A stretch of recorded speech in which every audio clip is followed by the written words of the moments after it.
the Numinous Podcast with Carmen Spaniola.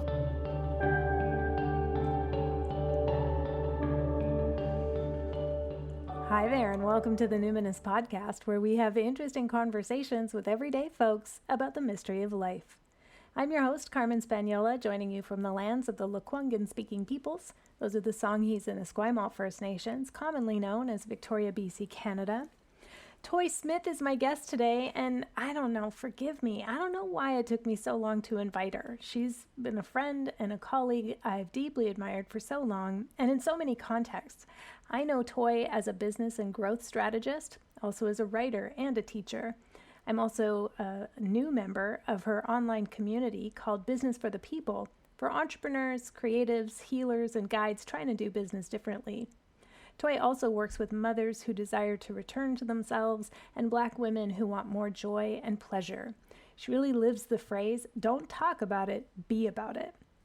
I just delight in everything Toi does. I delight in her mind and her integrity, her social media presence, her voice, and I've wanted to have a conversation with her about capitalism for a long time. I hope you enjoy it, even a fraction as much as I did. So, Toi, what identities do you lead with? It's a great question. I would say first and foremost, probably mother is probably the heaviest identity. And it's heaviest in a bad way, but like the strongest one for me, being a mother of four. So mother, woman, Black woman. And I struggle with entrepreneur because for me, it feels like loaded. So I would say I'm a creative at heart, and someone who is curious. And so that curiosity fuels my creativity. Mm-hmm. And I turn that creativity into things that make me money. So that would be how I identify. Yeah. That's a fantastic explanation about entrepreneurship and being in business, self-employed, because I'm sort of the opposite, where entrepreneurs come to me easily because that's the nicest way to say I'm unemployable and have just had to make my way in the world. But I've never felt that comfortable saying that I'm creative. But this idea of like, yeah, this is how I'm creative, and it happens to make me money. I could see kind of sidling up to that.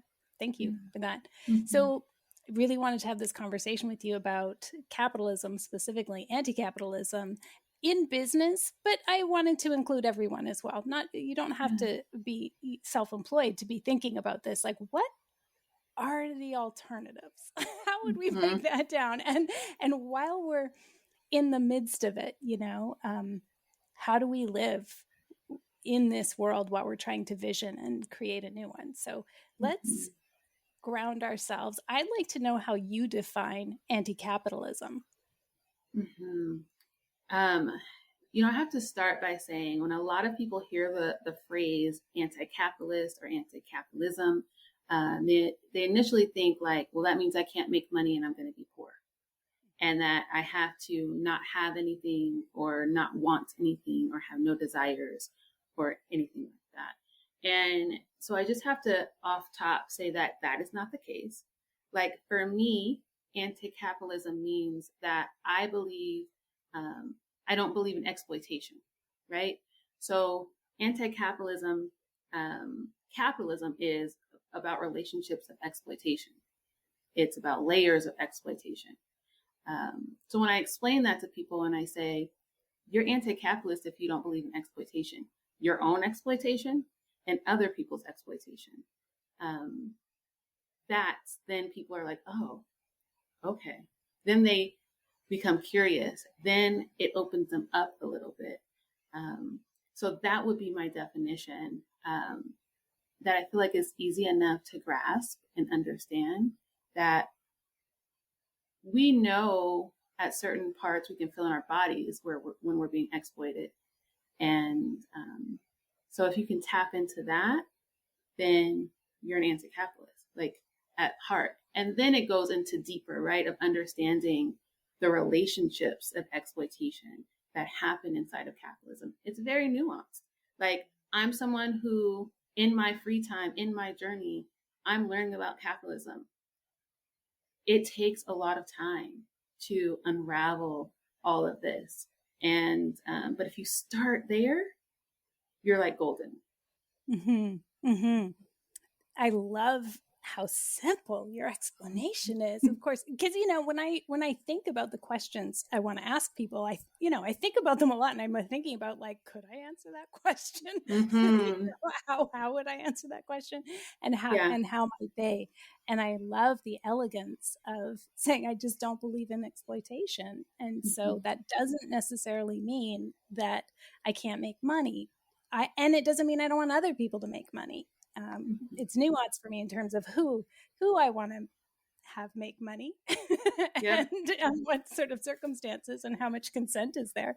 But I love how elegant that explanation is. So yeah, for all the folks that are already are like, well, I'm going to feel crappy, or I'm going to feel uncomfortable with this conversation because I'm going to be shamed for wanting to have security, wanting to give a better life to my kids than I have, et cetera, to want to have nice things, to want marble countertops, whatever the hell it is, right? Right.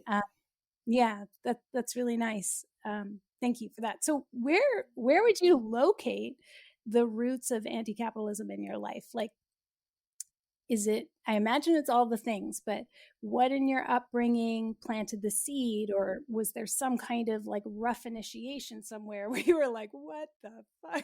Like, we're not doing this anymore. And you said you learn a lot too. So I imagine there's elements of like an intellectual awakening that must have been spurred on by something. So tell us about your journey to this position. So many layers.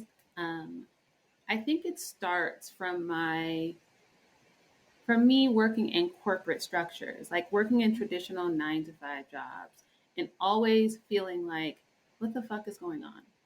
Like, always, like, to the point where I would play along, and then I would blow shit up because I get to a point of like, do y'all see what I see? Or do y'all have this feeling that I have? And I didn't have a name for it. I didn't have a language for it. I just know that I would continuously like get a job and be really great at this job, right? I'm a quick learner, all these things, I'm smart, and get in and be like, there's a better way to do this. Can we do this? They never want a better way, right? They don't want a quicker, a more embodied, nuanced way, most corporations, because they just want you to be there for your time. And so I think the biggest initiation where it started was, I used to work for this company. I worked for them for about 5 years. And I started when they were just like a small company here in Denver. And I was like the 5th hire. And I started in one position, and they quickly saw how my skill set was pretty great.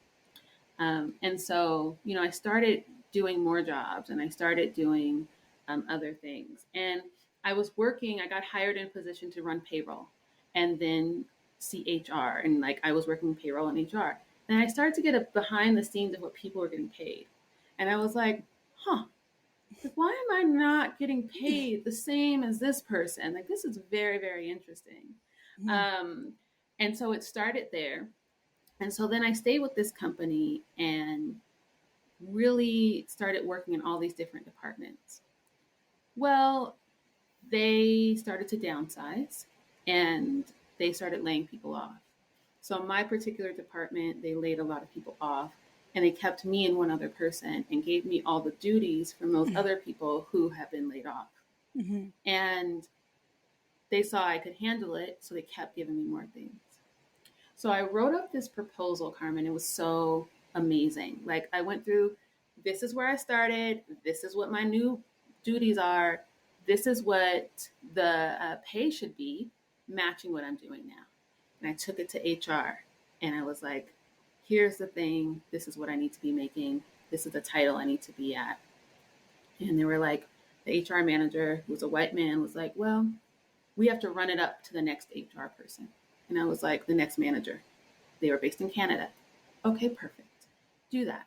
Took about 2 weeks, didn't hear anything. So then I had to go back. And they were like, oh, we don't have it in our budget to give you any more money. But we still need you to continue doing the things. Maybe in a year, we can give you more pay. Then from there, I was like, oh, okay. Yeah, I'm not doing that. You can teach someone else to do all these things. Yeah. Like, because you're exploiting me. Yeah. You're exploiting me. I didn't have the language, but I just knew like, oh, I'm doing more than I was doing before. I'm getting paid the same. And y'all are telling me you can't give me any more money. Mm-hmm. My morale went down. Mm-hmm. And I just kind of stopped doing all the extra stuff and really caring about the work. And then in that point, when they had really laid off and we were like a skeleton kind of crew, I had my son, my oldest son, broke his arm in a bike accident and knocked out his 2 front teeth, and that were permanent. And so I was on FMLA. I had to be gone. Family Medical Leave Act in the States is basically you can take time off. And I was on my time off, and they called me at home. And they're like, hey, Toi, can you come into the office? I was like maybe 4 days out. And I was like, no, like, what is this about? I said, are you going to lay me off on my medical leave off? Like, and you're calling me? I'm not coming to the office for you to lay me off. And they're like, yeah, actually, we're going to lay you off. Whoa. That was a moment when I was like, I'm not messing with y'all anymore. Right? So there was that moment. There's another moment, like, and then I got laid off. So that was my second time. That was my first time getting laid off there. Then I went to another company, got laid off at that company. And then after that, I had an experience where I had made it through like 4 rounds of interviews. I was like the top candidate for this position. I met with the HR director, I met with the VP and all the things. And I got a call and they said, we would love to hire you, but we feel like you wouldn't want to stay in the position long enough. We're looking for someone who just wants to basically stay in the position and push papers. You seem like you would want to do more. Mm-hmm. And it all started to sound like a lot of these places, a lot of the companies, a lot of the ways that we're expected to make money don't allow for us to be our full selves and don't allow for us to really enjoy what we're doing. Mm-hmm. Right? So that was probably where it started. But then also my motherhood has really lended me to an anti-capitalist lens and to really dig inside capitalism because I'm a single mother.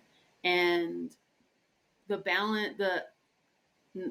unbalance of not having another partner here to help with that really made me look at how society is structured for mothers and single mothers. And that pushes you to capitalism. Mm-hmm. To look at it, at least. Yeah. Mm-hmm. Mm-hmm. I know just a tiny little bit about your earlier days as a younger person, that your grandparents were preppers. They had, a year's worth of food in the pantry, that kind of thing. Very useful foundation for the single mom of 4 boys, to just like have that mindset. Did you have the stirrings of like a politicized upbringing, or is this kind of all new? Like, do you feel pretty self-taught? Mm-hmm. I think about that. My mom is not heavily political in a sense of like uses political language, kind of how we think about it, like intellectually, like she doesn't go that way. But I would say like my mom is political in the like choices she makes for herself and like her family, that she has always been clear like what is necessary, what needs to be done. My grandparents, I think, of course, were political. Now, did they talk about it? No, but I always heard them have conversations about the things that they needed to do and how they had to show up in the world. Were they the kind of people that were giving us lessons about Malcolm X and things like that? Nope, not even a little bit. but in their embodiment and who they were, right? And then in their lineage and how they grew up, right? My grandparents, both born and raised in New Orleans. My grandmother was one of 13, you know, born in like 1938. You know, like if I just look at the context of their origin stories and how they were raised and what the little bit I know about what they shared, they were political. They had to be political. Every choice a Black person made during that time and even now was hella political. And so even for them to decide to move their family from New Orleans, right? So I'm first generation born in Colorado. They made the choice to move from New Orleans to come to Colorado, one, for a better life for their family, and two, because my grandfather was hurt in war and needed medical attention, and it was here at the hospital. So those are political decisions because you can't find it where you're at. And so then it forces people to migrate because in their neighborhood, in their community, it wasn't the best. So they had to make a decision to move. So I would say, while it wasn't like a political education of being discussed, I feel like it lives in my blood because it was embodied. I feel that. Yeah. I feel that. As a white person whose family was not poor, but poor working class, the working poor, and early years raised by like my grandmother, who had to, basically moved back home to her mother's with 4 young girls as a single parent in like the 1950s. Very unusual, pretty political act to get a divorce at the time, and opened up a beauty salon in the garage, converted it because what I think of it as like, no, I didn't have a politicized upbringing, except that every single decision that was made was a forced hand by capitalism. So it's like the absence of political discourse, because the living, the survival that takes up so much energy and time, it's so central. It's such a central feature of like having the garden outside, having a business where your mom can take care of your kids so you can work and the people come to you. And, like you choose your career based on that. You choose where you're going to live based on that. You choose your housing, like all of that. So yeah, nobody ever talked about like, it's like makes me laugh to think about like my grandma or my mom talking about like feminism or something. Like it's just like not right. That's not going to happen. But we might talk about how hard it was. Abortions weren't legal, like just all that kind of stuff. How difficult it was befriending other somewhat marginalized people, other single mothers. Lesbians, gasp, grab your pearls, that kind of stuff. Like, just like the way you're, we can kind of smell our own who's out here struggling on the fringe, but nobody's talking about, hey, let's all get free, which makes me so happy for the generations like myself and my son. And I think about your kids. It's like, it takes a while, but it's trickled down through and it's starting to be articulated, right? So who are some of the thought leaders that have shaped your understanding and your philosophy towards capitalism? I was thinking about this question when I saw it, because I read so much about capitalism, right? Like every book, I'm like, let me just see if I enjoy it. What can I pull from this? So, but I would say, of course, Marx, but a big one would be Sylvia Federici. Like I've read every single book that Sylvia has written. And because she's so good at connecting reproductive labor and capitalism and motherhood and all of these things. That's what politicized me so much, when I was able to see that connections, because I couldn't name it. Being a single mom, like what felt so hard. I just know I was fucking pissed. And I was like tired, and like everyone kept being like, well, at least this, at least that. I'm like, no, not at least anything.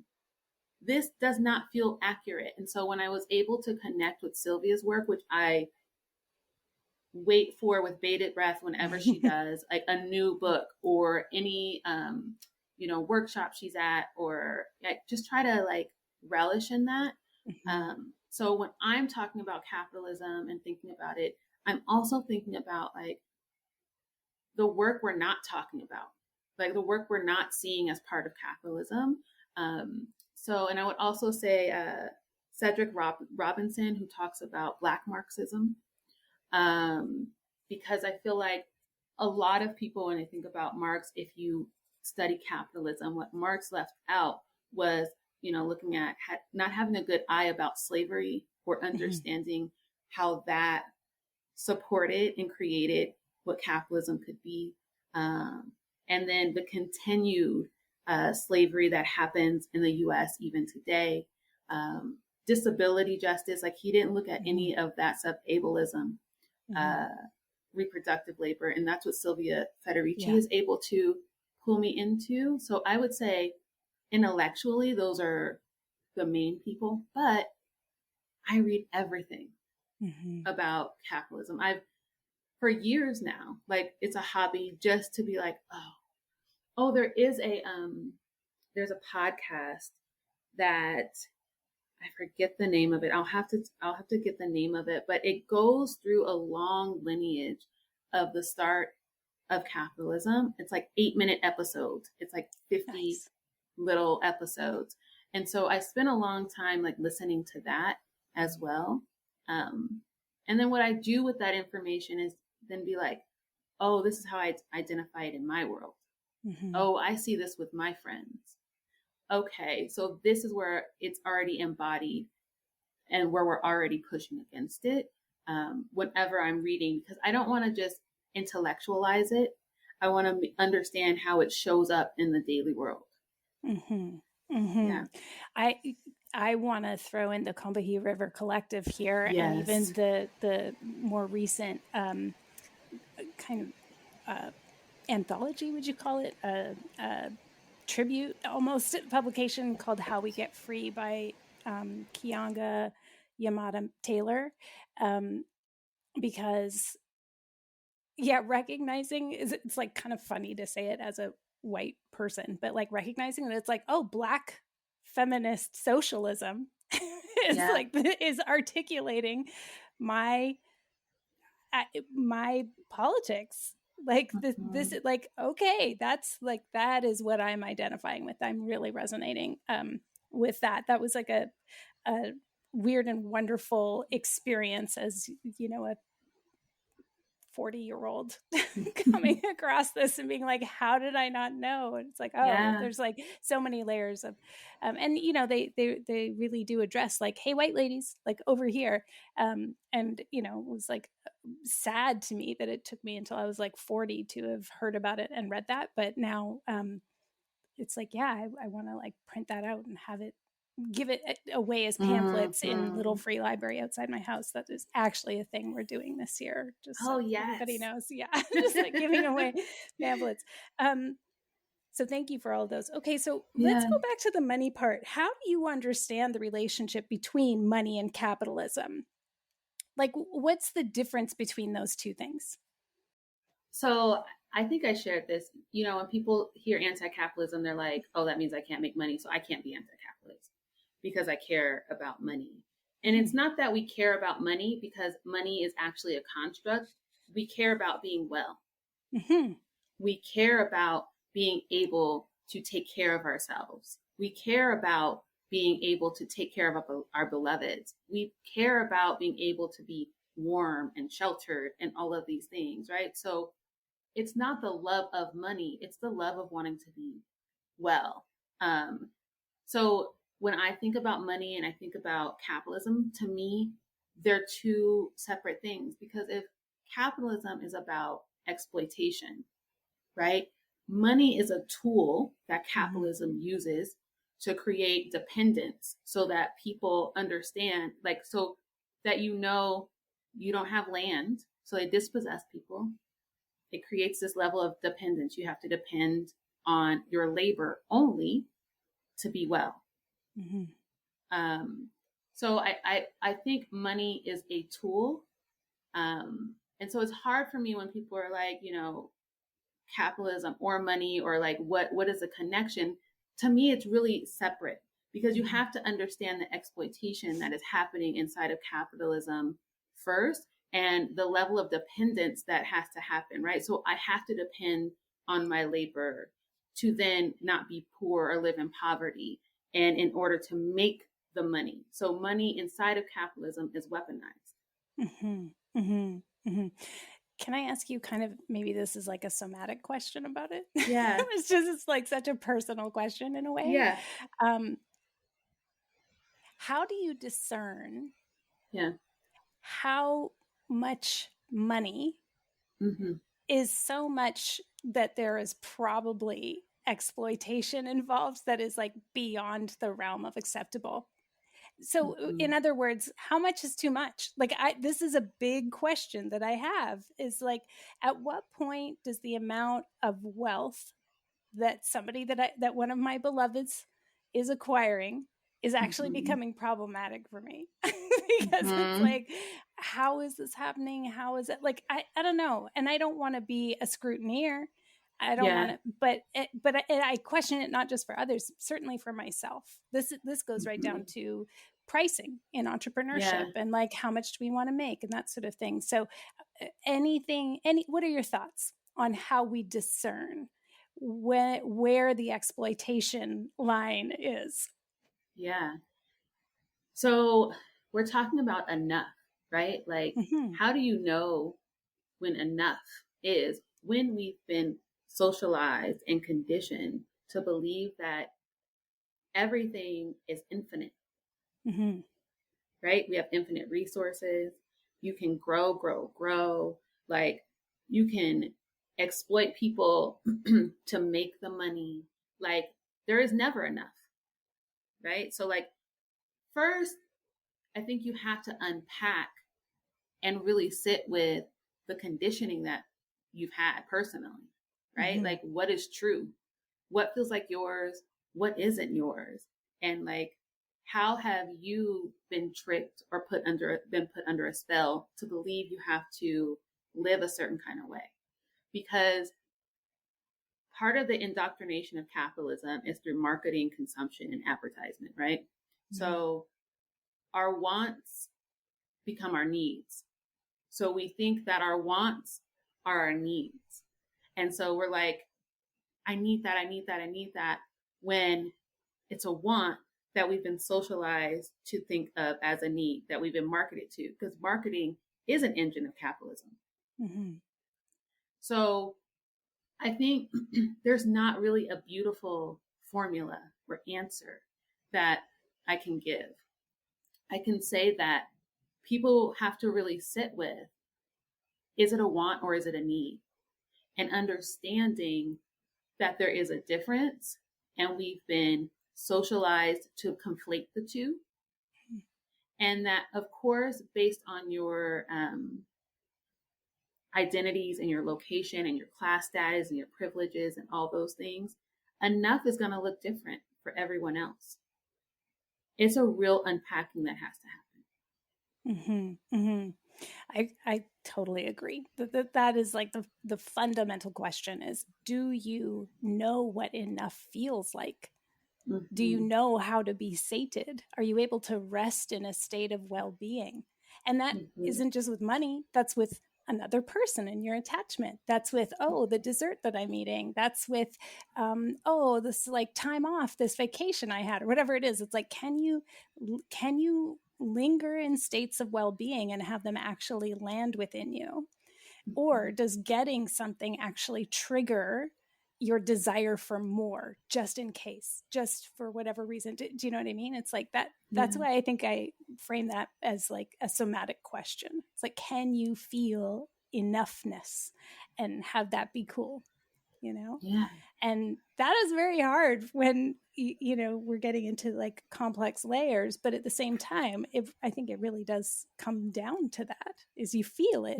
Like you said earlier, you didn't have the language for something, but you were like, fuck this bullshit, and morale goes down or what have you. It's like, the feeling, but capitalism is trying to interrupt that intelligence within us and try to like cut off our access to knowing what enough feels like, even enough rest, even enough whatever. Like we're so conditioned to push through our distress signals that we don't know what our preferences are. We don't know how much enough is. We don't know when we're tired until we're broken or until we're burnt out or until there are no options, etc. So that's it. That's a great philosophy, I think. And I think there's so many layers. We could have a whole conversation around this because we're really taught to keep up with the Joneses and have upward mobility, right? It's all about class ascension.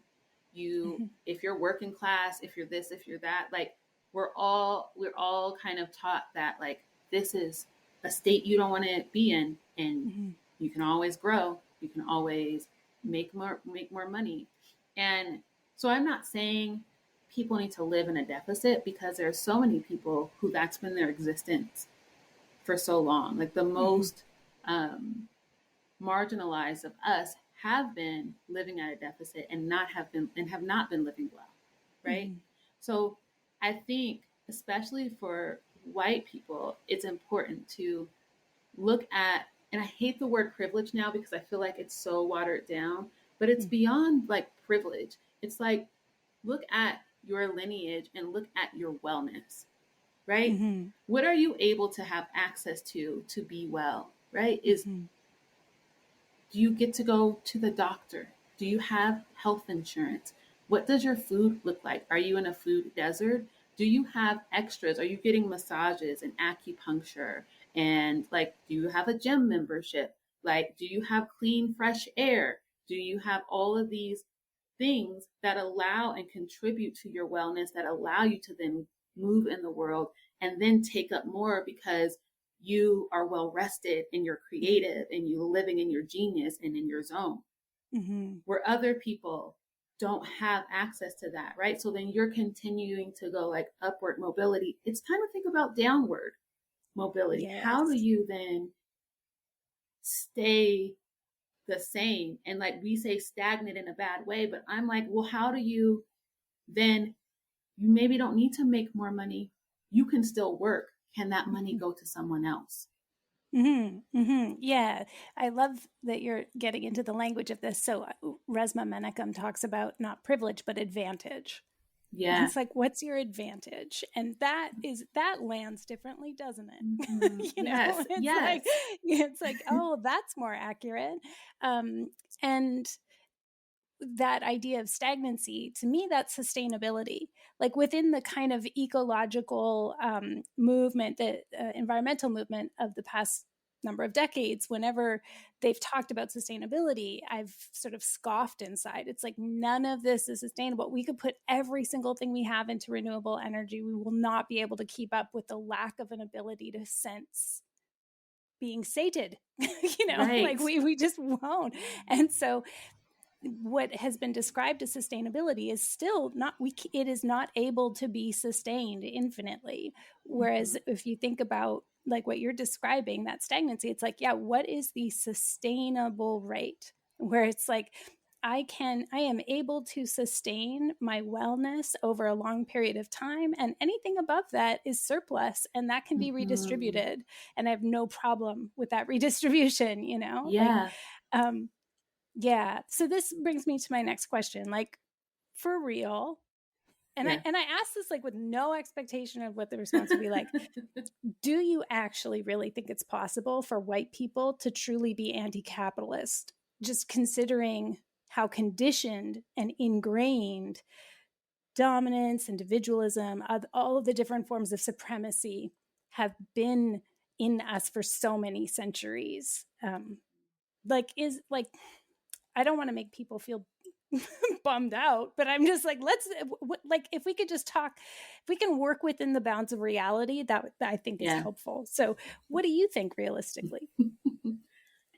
I think it's possible, but it takes a long time and it's going to cause a lot of grief. Specifically, what kind of grief? You're going to lose a lot of things, right? So if you're saying Like if we go on my definition, you say, I don't believe in exploitation of self, of others, in my relationships, of land, of earth, any of that. I don't believe in it.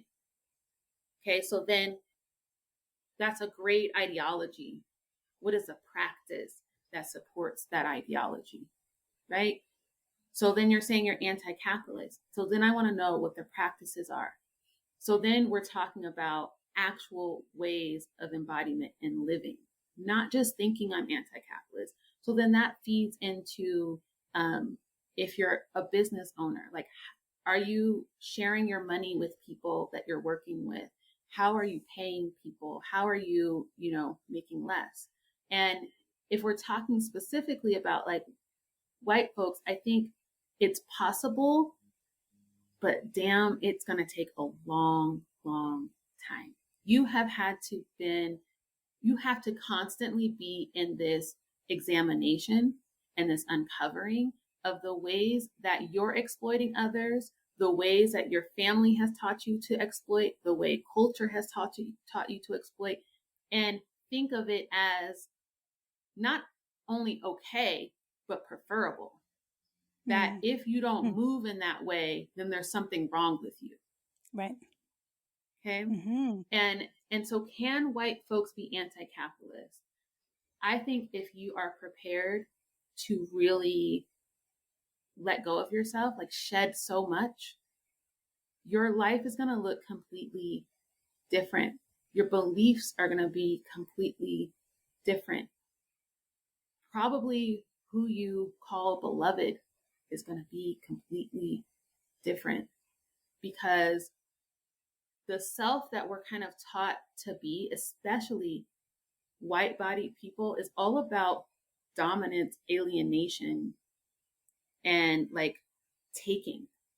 Mm-hmm. And I think very few white people have a clear sense of who they are. So that's why when you attack whiteness and we talk about whiteness, so many people are attached to whiteness, so many white people are attached to it, that they feel like you're talking directly to them because it's an attachment to it.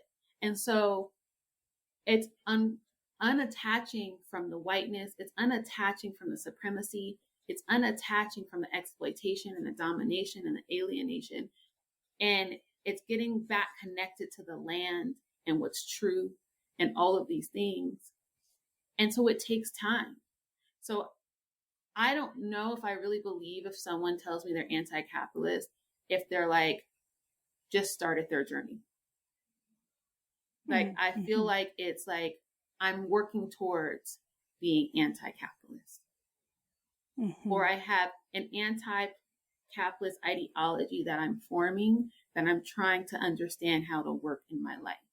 Because to just label yourself that, when you probably still have these layers of like advantage and these layers of exploitation that you haven't looked at, it's hard for me to like believe it. But even as a Black woman who is, I say I'm anti-capitalist, every day I'm examining it and looking at the ways capitalism shows up in my parenthood, in my motherhood, in my intimate relationships, in my relationship with self. So if I'm still going through it all the time, I think white folks really have to be dedicated. And I don't think you can do it by yourself. Absolutely not. Oh my God. Oh my God. Well, for sure. No, for sure you can. And like everything you say, fair enough. The part about like whiteness is based on taking, but the thing that is particularly capitalist about whiteness is that it's based on taking framed as growth. Like it's framed as you are pulling yourself up from your bootstraps, or you are, like you are, your parents didn't go to college and now you're going to college. Oh, there's like no impact to that, like it's all disappeared. The impact and like displacement that has to happen, or the funneling of resource towards you and not towards others that has to happen, the spaces that you occupy that others then can't occupy, et cetera, the amount of space you take up in a room or in time or what have you, that's so invisibilized that and it's interesting you say, we have to go back and connect with the land. That's definitely a site of struggle. Yeah. When we think about it, here we are, I'm in Canada, you're in the US, it's all stolen land. There All of it. are precedents of returning land back to Indigenous right and title. Yeah. However, we could go into a whole thing about how difficult the government makes that, right? They don't want to lose that tax base. But I think about, of course, as a collapse aware person, I want my kid to be one of the ones that makes it, right? So it's like, I want a secure futurity for my offspring. That is a natural thing to want. They don't need to have more kids or anything like that, but it's like natural that I want that.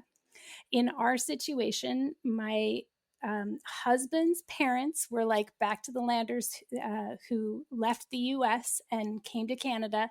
They have land in like a fire zone, a drought zone. Like, it's like not where I want to collapse. It's not my bug out place. Yeah. But they had one child, my husband. So I'm benefiting from this proximity to patriarchal white power where land is going to be passed down. And I spend so much time, it's like a ridiculous amount of time running scenarios between, should we just give that land back to the nation? Will my son need it? Is there a way that we can, how can we do this so that we can just revert this land back to the nation and somehow get a little something for ourselves, just so that my son has like a place to land.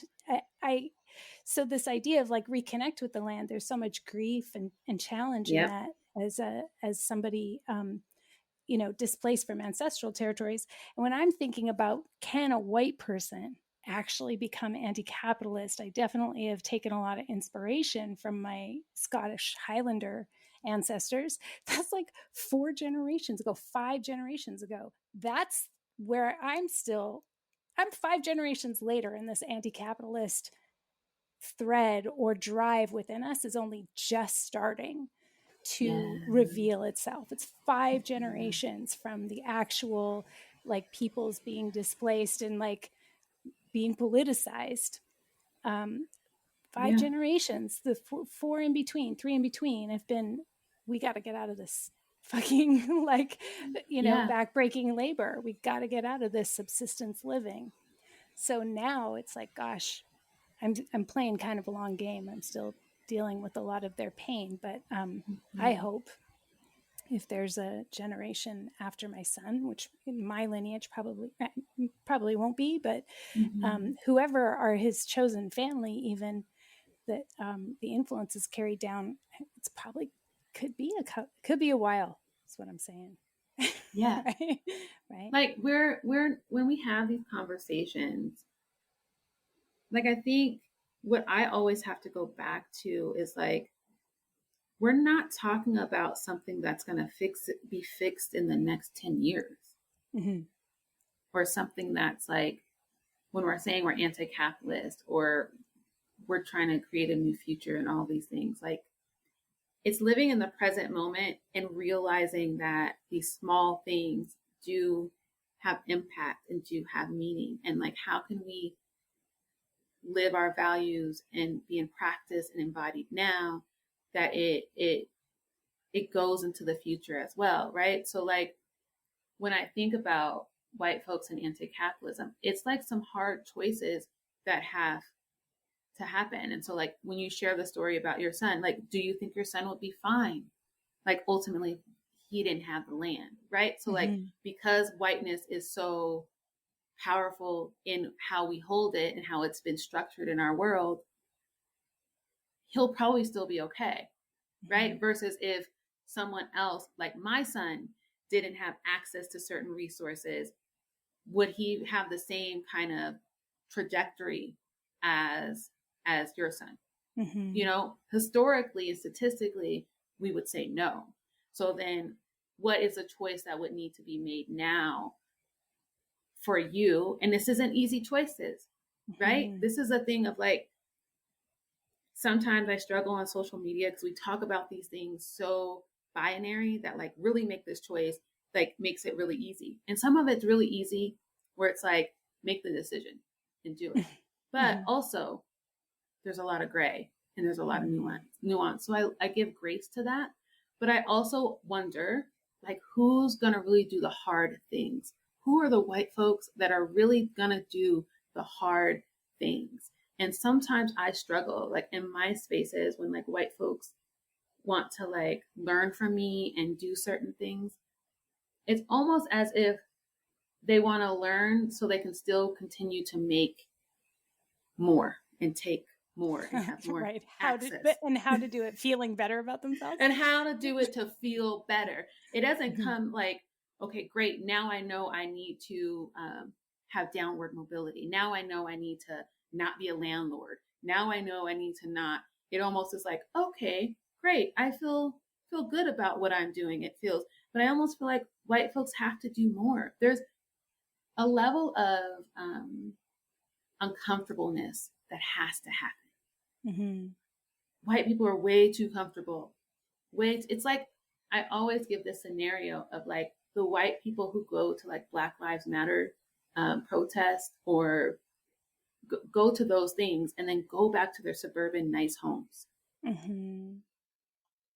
You know, it's like, a lot of the people that you're protesting for don't have the comfort that you have. So what's the disconnect? The easy thing that we do now is like, just, you know, say, give a little bit of money at it. But most white folks aren't even giving money that makes them uncomfortable. Right. Or that puts a dent in the levels of wealth or access that they have. So because they have a level of scarcity that is built into whiteness, as you said, because they know that they've been taking it and it's theft and it has led to their growth and their stability. And so then if they've done that, we're going to do it to them too. So it's like, it's this thought of like, I got to protect my stuff because I know how I got it. Yeah. Oh, Toy, it's so uncomfortable. I'm like, I let go a long time ago of like wanting to be a landlord, but the even just upward mobility in terms of like the feelings, you know, the emotions of like, I don't know, going to university, or like I never graduated college or university. And so it's like, oh, I always have this kind of imposter complex or whatever. Less so now, obviously. I shouldn't say obviously, less so as an older person. But then like actually not squirreling away a whole bunch of money for my son to go to college, university, and kind of just being like, I don't know, that maybe is kind of a racket. And also like, if I squirrel all that money away, I can't redistribute it. I can't, then I don't have the money that I want to be able to give to whatever Ravens Trust to fight for Aboriginal rights and title in court or whatever, you know, like I can't do my tithing in as generous a way. Like so it's like, okay, I'm feeling a little better about like, okay, right, feeling uncomfortable and giving enough that it actually makes you a little concerned. Like, you know, like it feels like, yeah, I'm giving something up. It's like, okay, so these are some very concrete examples. Thank you. They are uncomfortable and it's useful. What are some of the ways that you're unhooking from capitalism in your business as an entrepreneur? Like, and I like ideas, right? Like tell us what you're doing. Cause you know, like you said, there's like throw money at it. There's, I'm using the word tithing. I don't know what another word might be that's more secular, but just like, here's an automatic amount that goes for my work to go back to, you know, pay reparations to Indigenous folks, or goes to whatever cause. What else is there that you're doing? So I would say one of the biggest things is I don't believe in hustle or grind culture. So I have a lot of white space in my calendar. I'm pretty clear on what my numbers are in terms of like how much money I need to make. And so I work when I'm like, I work to keep my basics. Like I have a basic level. I know that's how much I need to make. If there's something else I want and I want to work for it, then I work for that and I make that money and that goes to that. Now it's hard because I'm a mother of 4 and you think about the future of your kids and like, do I need to have money saved for them? Do I need to do that? Like, then you're having to work so much more in order to create this savings in such an uncertain like world. And so I think the bait and switch that capitalism does is puts us in this space of like, we're always thinking about the future. And so we like we overwork ourselves trying to get into this future space of like how much money we can have and all of these things, instead of really being present and being like, this is the money I need to make right now. So I'm clear on my numbers, I would say. That's another thing. Like, I know what my stay alive number is. Like, I need to make this amount of money every month. That covers my rent. That covers my car. That covers food. That's it. If there's some months like I don't want to make more than that, then I guess I don't make more than that. But it leaves space to be creative. And so then I have another number if I want to like, you know, save more money, then I'll work a little bit more. I would also say I deeply believe in like sliding scales and offering people different levels and ways to work with me. That feels really important because it takes away like the scarcity from myself to be like, ooh, I need to make this amount or I need to make that amount, or things like that. So it allows me to sit more in whatever someone else, how they're able to show up and pay. So that's why I enjoy sliding scale. And I would say those are probably the biggest ways. I think it's really important to not treat yourself like an employee when you're working for yourself, right? So because we've been so indoctrinated in that, we usually start to work for ourselves and we're like, even if we're exhausted, even if we've had a shitty day, even if our body is like, no, even if there's like, your family needs you or things like that, we're like, I gotta work. I gotta check those emails. I've just tried to really not treat myself like an employee and allow myself to have more humanity in my work. And that means like, and you do this too, like you're not going to get an email response from me maybe right away, right? This expectation, this urgency that we've created, especially in the business world, and then it's deemed unprofessional if you don't have a sense of urgency, a sense of like on itness. I push against all of it. Totally. You know, another one that I do when you said, you know, your numbers, I have a very clear sense of what something is worth to me. So people always say to me, especially my husband, it's so funny because he's like such a socialist when it comes to like what he wants to spend on things, and then feels kind of like a capitalist with what he wants to like save and like hoard, you know, it's so funny. But he's always like, you could be charging so much more, you know, you work so hard, you could be charging so much more. And I'm like, you know what? It is so priceless to me to not have to do like admin, for instance. So like I used to charge for all of my products separately and have workshops that would have different, you know, and like, yes, you have a launch, you make a bunch of money, you execute, but there's so many emails and so much like, I need you to answer this question that's already in your FAQ, but and now I'm in your DMs on Instagram and like, oh, I can't remember how to get into the program. So instead I'm like, I have this one network. It's like, I'm going to put everything in it. So if you were to actually add up everything you're getting for it, like it's dirt cheap. You're getting it like a penny on the dollar for what I have made, right? But not having to answer those fucking emails is so priceless to me. Yes. That I'm like, look, I'm going to make this so accessible. Do not email me. Like that, and like do not just do not, and like it is gonna be, that makes me so joyful because it it just opens up my time. When I hear people be like, oh yeah, I get on my email in the morning and like, hopefully I get around to writing or tasking by noon, I literally, my gag reflex goes. It's like, I already feel like I'm languishing in despair. Just my mirror neurons are responding to what you're telling me. I can't do it. So knowing, like, having a really clear sense of like, no, this is like worth so much to me. It's the same with like social media. I could do my own scheduling of social media, but I hate that kind of administration. So finding a wonderful person who like, this is their jam and they like researching hashtags. It's like, oh my God, yes, here's my money. I will pay a retainer, do that thing.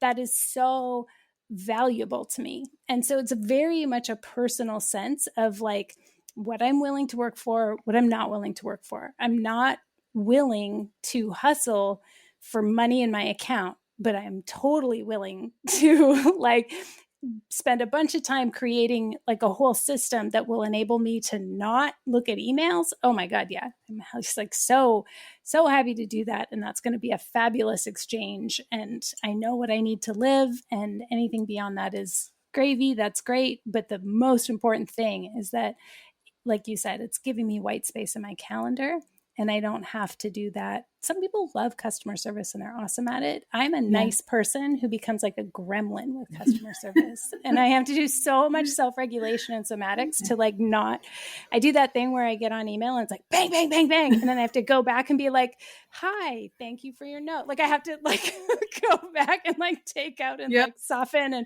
actually put in a greeting and a, you know, anyway. Yeah. Well, gosh, this is so great. I've wanted to have this conversation with you for a long time, Toi. I learned so much from you. I've loved your products and programs you've put out about anti-capitalist business. I'm curious how you're going to answer this question. So the last question on the podcast is always, how do you cope with grief and rage? I'll start by saying I feel like I have a lot of both all the time.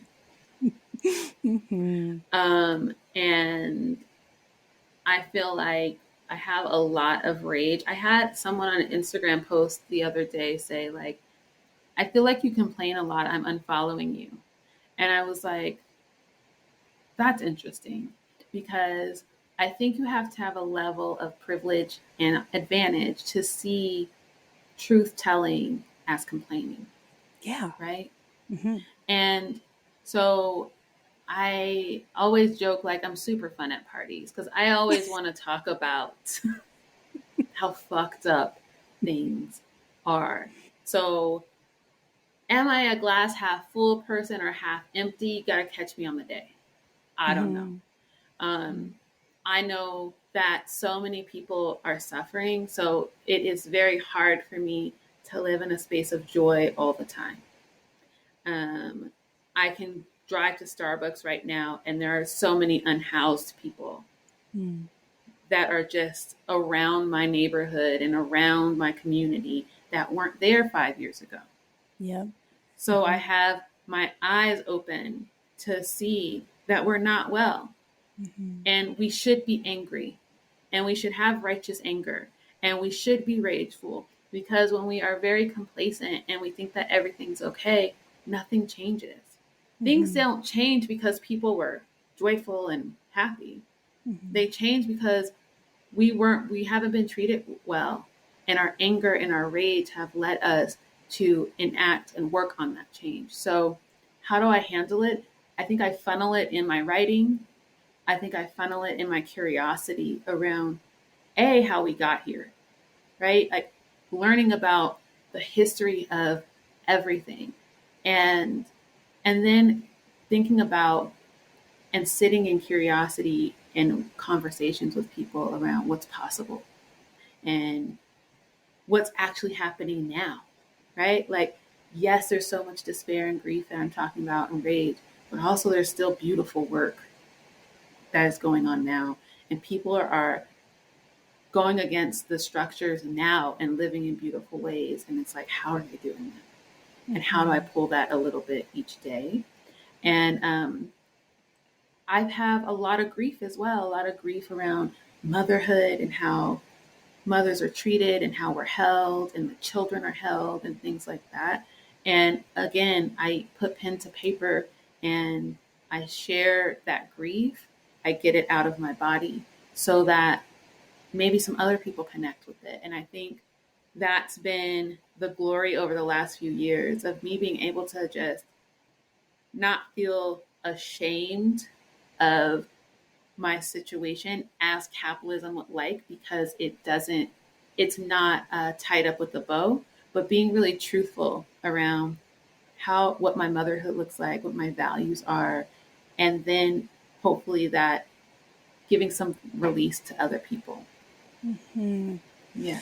It for sure does. Let me just reflect that back right away. It sure does. You. And whoever said this is complaining, I'm like, oh my God, this is like elixir. It's nectar for me to be on your socials, and Thank you. Whatever it is that you're expressing always gives me a sense of inner coherence, which is very settling. So thank you. Thank you, Toi. You're such a gift. Thanks for being on the show. Thank you for having me, Carmen. Toi has so much to offer entrepreneurs and mothers about liberation. I really recommend you start by following her on social platforms to get a sense of her perspective, and check out her offerings at toymarie.com. There's excellent articles and some videos. Toi is just a brilliant synthesizer of knowledge. So I'm going to add links to some of the resources she mentioned in this episode in the show notes. Also, check out her website, businessforthepeople.com, and get on the wait list for the next time applications open to join that wonderful community. You can find the show notes at numinouspodcast.com. I'll share that there are a number of things I do to try to run my business in an anti-capitalist, non-exploitative way. I guess starting with the basic acknowledgement of stolen land that I live and work on. So Raven Trust is the place where I give a percentage of my income every month if you're interested in helping to support legal challenges to fight for Aboriginal rights and title in British Columbia. They always have several cases going on supporting different nations in this province. I sort of see these payments like voluntary taxes. If I'm teaching and I reference my friend and elder Norman Ratasket of the Secwepemc Nation, I'll make additional payments to Raven in his name as well. And then reciprocityconnects.ca is where I've pledged to make payments to the local nations whose territories I live upon. Reciprocity Connects is the action step that comes after a territorial acknowledgement. Again, you could see it as taxes, or even better, I think of it as like if you wanted to travel to a foreign country, you would need to pay for a passport. And if you wanted to stay there for any length of time, you'd have to pay extra for a visa, right? Like it costs money to travel. And this is kind of like that. Like here, I am in another nation. They have a whole different language. They have a whole different, I'm in another nation where I live. So it only makes sense that they should be able to kind of keep track of me and charge me a nominal payment for use and like administration of me being here. Like, I mean, if I wanted to go camping in a national park, I would have to pay a campground fee, right? So like, this is not a novel concept, and Reciprocity Connects is new, but I highly recommend it. Like I said, you can find links to these things in the show notes on numinouspodcast.com.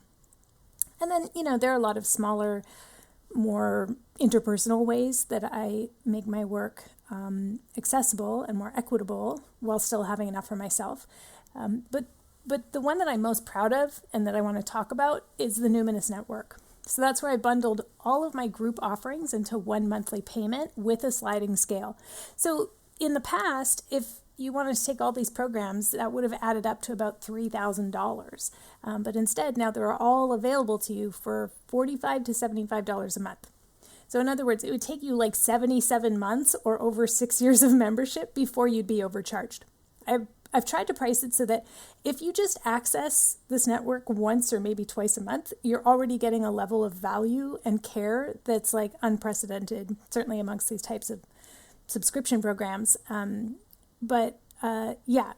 It's anyway, here, I'm going to read a comment that really lovely human named Eleni left on one of my posts on Instagram about the network.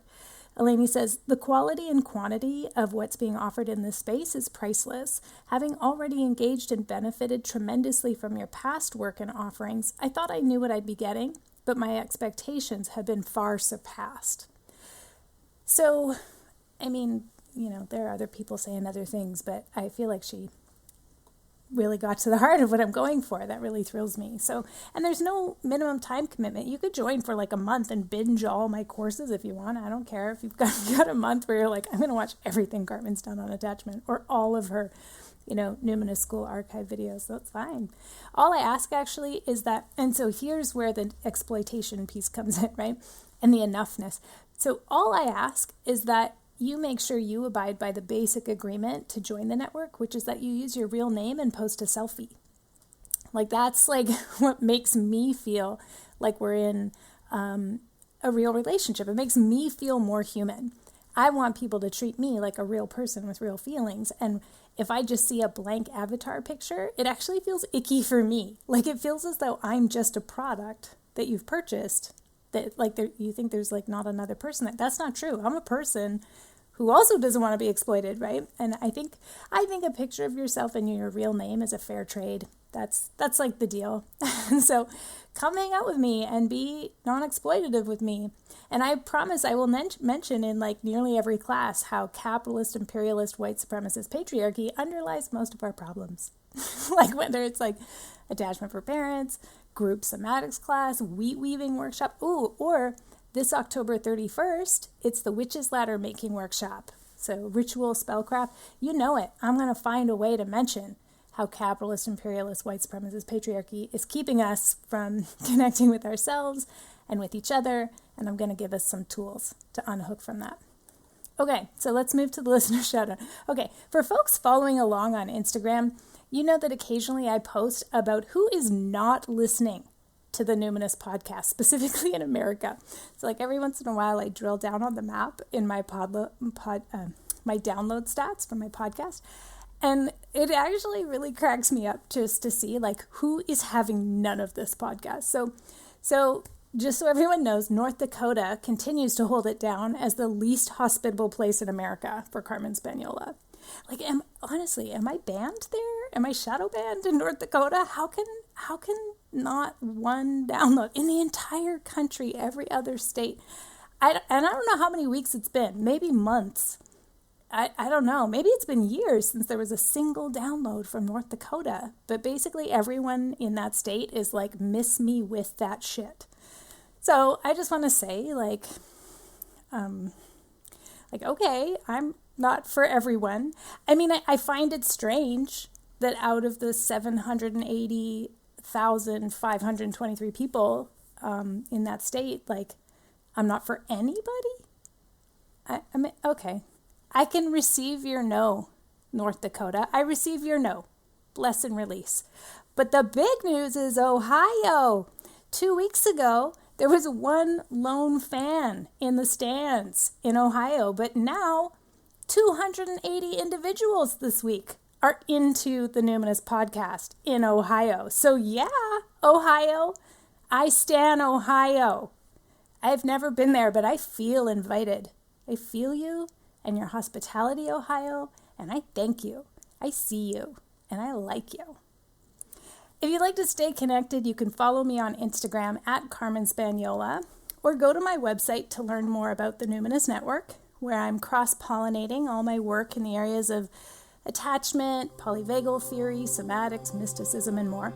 You get all my courses and about 15 to 20 live calls a month you can just drop into. All my workshops. You just sign up for a month and give it a try. You'll find all the details at carmenspaniola.com. CarmenSpagnola. Until next time, take care.